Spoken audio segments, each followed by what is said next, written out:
আজি আমাৰ ৰাজ্যখনত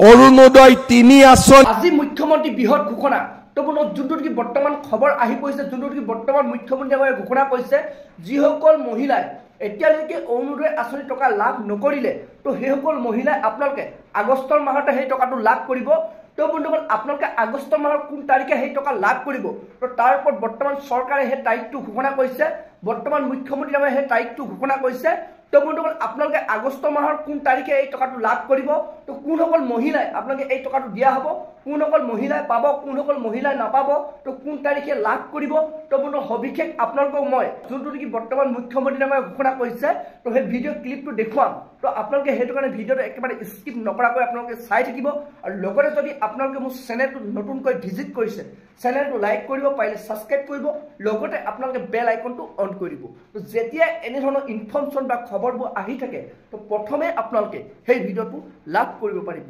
বলক বন্ধুসকল আপোনালোকক মই এতিয়া সেই ভিডিঅ' ক্লিপটো দেখুৱাই আছো যোনটো নেকি আজি মুখ্যমন্ত্ৰীয়ে অৰুণোদয় আঁচনিৰ ওপৰত ঘোষণা কৰিছে বলক এতিয়া আপোনালোকক মই সেই ভিডিঅ' ক্লিপটো দেখুৱাই আজি আমাৰ ৰাজ্যখনত দৰিদ্ৰ আৰু মধ্যবিত্ত জনগণৰ বাবে চৰকাৰী আঁচনিসমূহে এক আশাৰ কিৰণ হিচাপে থিয় দিছে আজি আমাৰ ৰাজ্যখনত অৰুণোদয় ৩ আঁচনি যাক আমি ১৭ ছেপ্টেম্বৰৰ পৰা ৰূপায়ণ কৰিম অসমৰ ৩৮ লাখ পৰিয়ালে অৰুণোদয় ৩ আঁচনিৰ জৰিয়তে মাহত ১২৫০ টকাকৈ পাবলৈ সক্ষম হ'ব কিমান পৰিয়ালে অৰুণোদয়ৰ দ্বাৰা উপকৃত হ'ব ২৯,০০০ পৰিয়াল অৰুণোদয় আঁচনিৰ জৰিয়তে উপকৃত হ'ব এটিকলি দুটিপাত আঁচনিৰ জৰিয়তে বাগিচাৰ মজদুৰ সমাজে ২০০ বছৰৰ চাহ উদ্যোগৰ সফল সমাপ্তিৰ স্বীকৃতিও লাভ কৰিব আমাৰ ৰাজ্যত কেতিয়াও